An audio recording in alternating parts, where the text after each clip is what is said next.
Start कर रहे हैं कक्षा 10वीं की गणित का अध्याय 2 बहुपद।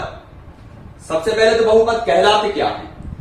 तो ऐसे बीजीय व्यंजक जिनमें चर की घात एक पूर्ण संख्या हो, ऐसे बीजीय व्यंजक जिनमें चर की घात एक पूर्ण संख्या हो बहुपद कहलाते हैं।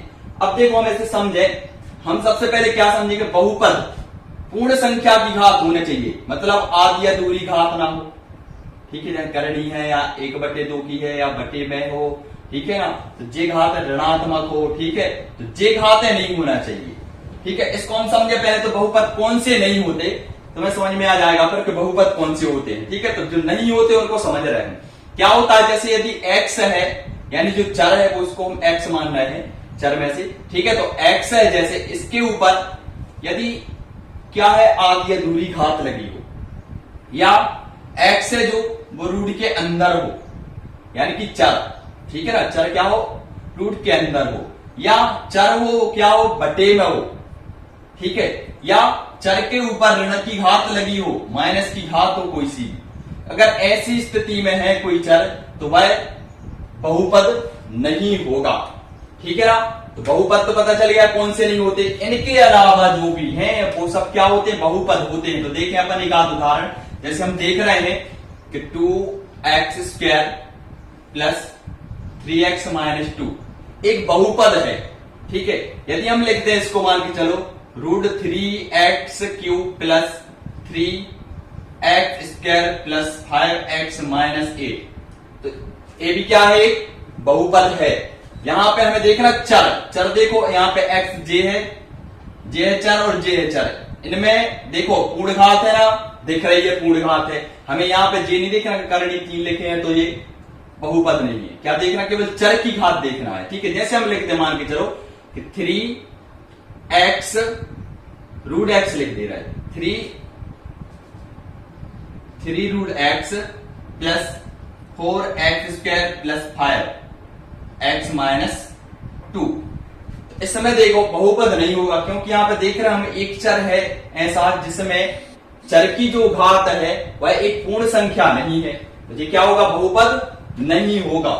समझ गया ना? क्या करना, सबसे पहली चीज देखना है कि सीधी बात क्या है, जो चर है वो रूट में ना आए, चर के ऊपर आधी अधूरी घात ना हो, ठीक है, या रूट में जैसे 3/2 की भी हो तो ये भी नहीं है, ठीक है ना, आधी अधूरी घात ना हो, यानी कि पूर्ण होनी चाहिए घात, ठीक है, या माइनस की घात ना हो, या चर बटे में ना हो। इन 4 कंडीशन को देख लो, इनके अलावा जो भी हैं वो सब क्या कहलाएंगे, बहुपद कहलाएंगे। बस इतना नहीं होना चाहिए चर में, ठीक है ना। अब देखो, अब बात आती है बहुपद की घात। तो बहुपद की घात क्या कहलाती है?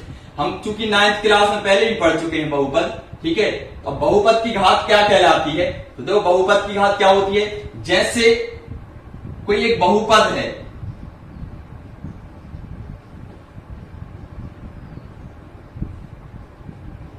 ये दिख रहा है एक बहुपद, ठीक है। इसमें क्या देख रहा है, सबसे पहले तो चर देखो, चर ये दिख रहे हैं ना, ठीक है। तो चर में जो अधिकतम घात है, अधिकतम घात कितनी की दिख रही चरों में, देखो 3 की दिख रही, तो बहुपद की घात कितनी हो जाएगी, 3 हो जाएगी। यानी कि जो बहुपद है उसमें चर की अधिकतम घात बहुपद की घात कहलाती है। किसी बहुपद में चर की अधिकतम घात को बहुपद की घात कहते हैं। समझ में आया ना? कोई भी यदि बहुपद है अपने पास, उसमें जो भी अधिकतम घात है वो क्या होगी, बहुपद की घात कहलाई। जैसे एक उदाहरण से समझे, 3 - 8x², ये भी एक बहुपद है, ठीक है। तो इसमें हम बहुपद में देखें तो बहुपद की घात कितनी है, यहाँ पे x के ऊपर अधिकतम घात 2 की है, तो 2 है, ठीक है। एक और लिखें हम उदाहरण, 3x² minus 4x³ plus 4x। इसमें देखें यदि हम कुछ भी लिखा हो, बहुपद है, ठीक है ना, तो देखना है हम यहाँ पे इसमें अधिकतम घात कितने की, 3 की, तो बहुपद की घात कितनी हो जाएगी, 3 हो जाएगी। चलो अब बहुपद की घात के बाद देखते हैं हम बहुपद कितने प्रकार के होते हैं। तो देखो घातीय बहुपद, तो क्या होता है जब बहुपद है, इनको प्रकारों में बांटे यदि हम, तो देखो जैसे यदि बहुपद है कोई, जे लिखा है बहुपद, ठीक है ना, तो इसको बोलते हैं हम रेखीय बहुपद। क्या बोलते हैं, रेखीय बहुपद। क्योंकि इसमें बहुपद की अधिकतम घात कितनी है, कुछ नहीं है, मतलब एक तो है। यदि बहुपद पर अधिकतम चर की घात एक हो तो वह रेखीय बहुपद कहलाता है। और यदि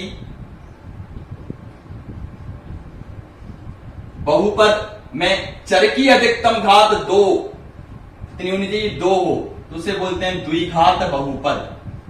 द्विघात बहुपद यदि चर की अधिकतम घात कितनी हो, 3 हो जाए, यदि चर की अधिकतम घात कितनी हो जाए, 3 हो जाए, तो उसे बोलते हैं त्रिघात बहुपद। क्या बोलते हैं, त्रिघात बहुपद। बस इतना याद रखना है इन तीनों को, ठीक है ना। कि क्या होता है यहाँ पे, एक की घात है तो रेखीय, दो की घात है तो द्विघात, तीन की घात है तो त्रिघात। हाँ, एक चीज और समझ रहे हैं यहीं पे, अब इसके शून्य कितने हो सकते हैं, शून्य और बता रहे हैं, शून्य क्या कहलाते हैं पहले वो समझ लो, ठीक है।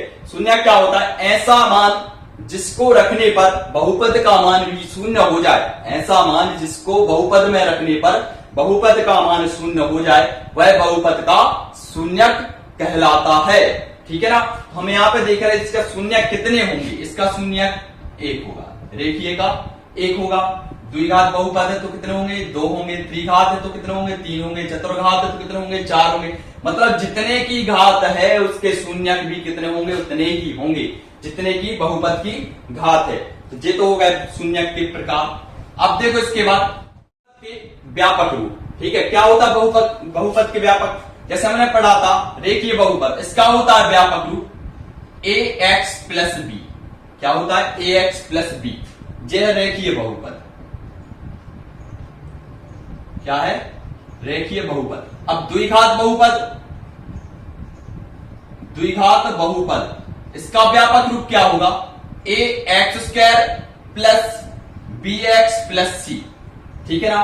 और यदि त्रिघात होगा, त्रिघात बहुपद, तो इसका व्यापक रूप क्या बनेगा, ax³ plus bx² plus cx plus d, ठीक है ना।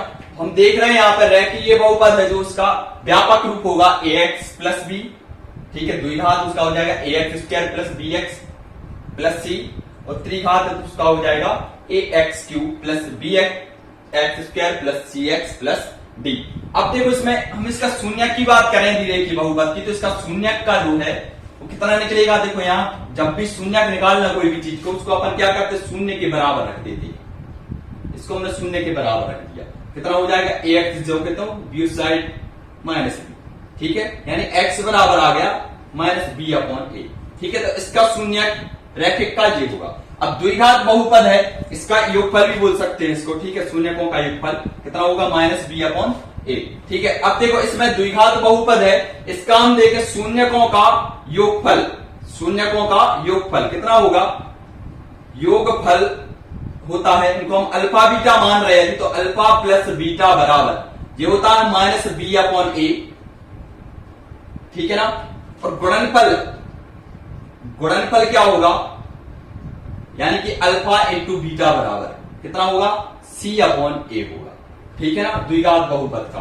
अब यदि हम त्रिघात बहुपद की बात करें तो इसके शून्यकों का योगफल कितना होगा, तो इनके शून्यकों का योगफल होगा, यदि हम मान के चले त्रिघात में है alpha plus beta plus gamma, ठीक है, तो इनका होगा माइनस बी अपॉन ए, ठीक है ना, कितना होगा, माइनस बी अपॉन ए इनका भी होगा, ठीक है। यदि मान के चलो इनके गुणनफल की बात करें तो ये हो जाएगा alpha into beta plus beta into gamma plus gamma into alpha बराबर कितना हो जाएगा, सी अपॉन ए हो जाएगा, ठीक है ना। अब यदि बात करें इनकी total alpha into beta into gamma, इसका फॉर्मूला होता है डी अपॉन ए, ठीक है। बस इतने फॉर्मूले याद रखने, त्रिघात के लिए हो गए ये वाले, ठीक है, और द्विघात के लिए हो गए ये वाले, जो हो गया हमारे क्या फॉर्मूला।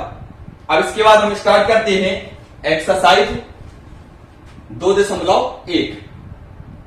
इसके बाद हम स्टार्ट कर रहे हैं एक्सरसाइज 2.1। इसका पहला क्वेश्चन है, इसमें एक ही क्वेश्चन दिया गया है, इसको देखो ध्यान से, अच्छे से समझना, बहुत सरल है। इसके हमने ग्राफ बना के रखे हैं पहले से, केवल इसको देख के बताना है, ठीक है। तो किसी बहुपद px के लिए इधर देखो, सबसे पहले तो काय के लिए बताना, पी एक्स, एक्स के लिए बताना है। पी एक्स के लिए y बराबर कितना है, पी एक्स का ग्राफ नीचे आकृति में दिया है। प्रत्येक स्थिति में पी एक्स के शून्यकों की संख्या ज्ञात करना, हमें पी एक्स के शून्यक बताना है। ठीक है, पी एक्स के शून्यक मतलब हम कैसे पता करेंगे इसके कितने शून्यक हैं। यदि कोई ग्राफ के द्वारा हमें शून्यकों की संख्या ज्ञात करना है, जैसे इसमें लिखा पी एक्स, तो एक्स के लिए ज्ञात करना है, तो हम देखेंगे कि वह जो ग्राफ बना है उसमें जो लाइन बनाई गई है, जो भी ग्राफ बनाया गया है, वो एक्स को कितनी जगह प्रतिच्छेद करता है या कितनी जगह छूता है। ठीक है, इसमें हम देख रहे हैं इस ग्राफ में देखो एक्स पे कहीं छू रहा क्या जी, नहीं छू रहा, यानी क्या यहां पे शून्य कितने होंगे, नहीं होंगे, इसका कोई शून्यक नहीं होगा, कोई शून्यक नहीं होगा।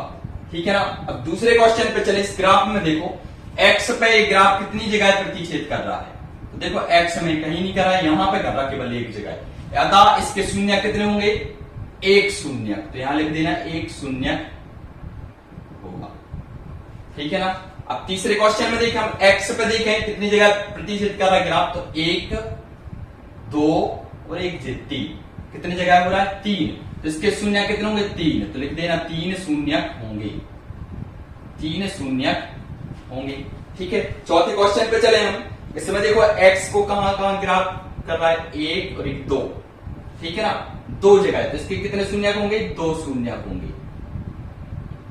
दो शून्यक होंगे। इसके बाद देखो यहां पे एक, दो, तीन, चार, कितने शून्यक होंगे, चार शून्यक होंगे, कितने शून्यक होंगे, चार जगह प्रतिच्छेद कर रहे हैं, चार जगह छू रहा है ना। ठीक है, तो कितने शून्यक होंगे, चार शून्यक। इसमें कितने होंगे, एक, दो, तीन, कितने शून्यक होंगे, तीन शून्यक होंगे। ठीक है, ये हो गया हमारा क्वेश्चन नंबर एक। ठीक है ना, 2.1 का, और प्रश्नावली भी यहां पर समाप्त हो गई है। इसके बाद हम स्टार्ट करेंगे अगले पार्ट में एक्सरसाइज 2.2।